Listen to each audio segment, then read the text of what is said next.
இந்த வீடியோ பார்க்குற என் ஃப்ரெண்ட்ஸ், என் தமிழ், முஸ்லீம் சமூகம் யாராக இருந்தாலும் சரி, இந்த வீடியோவை ஃபாலோ பண்ணி, லைக் பண்ணி, ஷேர் பண்ணி அறிவை தேடு, அது பயனுள்ள அறிவாக இருக்கட்டும்.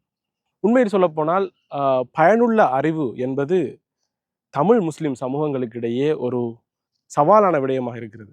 அது கேக் கோர்ஸாக இருந்தாலும் சரி, கார்பெண்டர் வேலையாக இருந்தாலும் சரி, இல்லாட்டி விமான ஓட்டுநராக இருந்தாலும் சரி. நான் அண்மையில் குவாஞ்சோக்கு சென்றிருந்தேன்.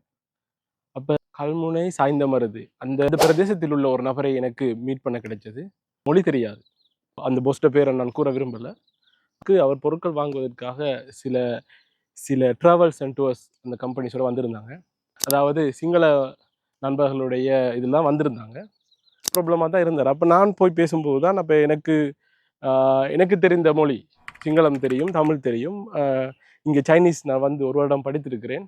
நான் பேச கிடைத்தது. அப்போ அவருக்கு நான் சில உதவிகளை பண்ணினேன். அப்போ அவர் சொன்னார், நம்மளோட சமூகத்துக்கு தேவையான ஒரு அறிவை தான் நீங்கள் படிச்சுட்டு இருக்கிறீங்க. கம்பெனி உரிமையாளர்கள், சில கடை உரிமையாளர்கள் இங்கே வருகிறார்கள். அவர்களுக்கு தொடர்பு ஆடல் மிகவும் கடினமாக இருக்கிறது.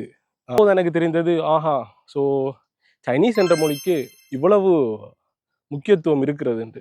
தமிழ் சமூகம், முஸ்லீம் சமூகம், நான் மட்டக்களப்பிலிருந்து வந்தது, காத்தான்குடியில் பிறந்த வைராக்கியம் எடுத்துக்கொண்டேன்.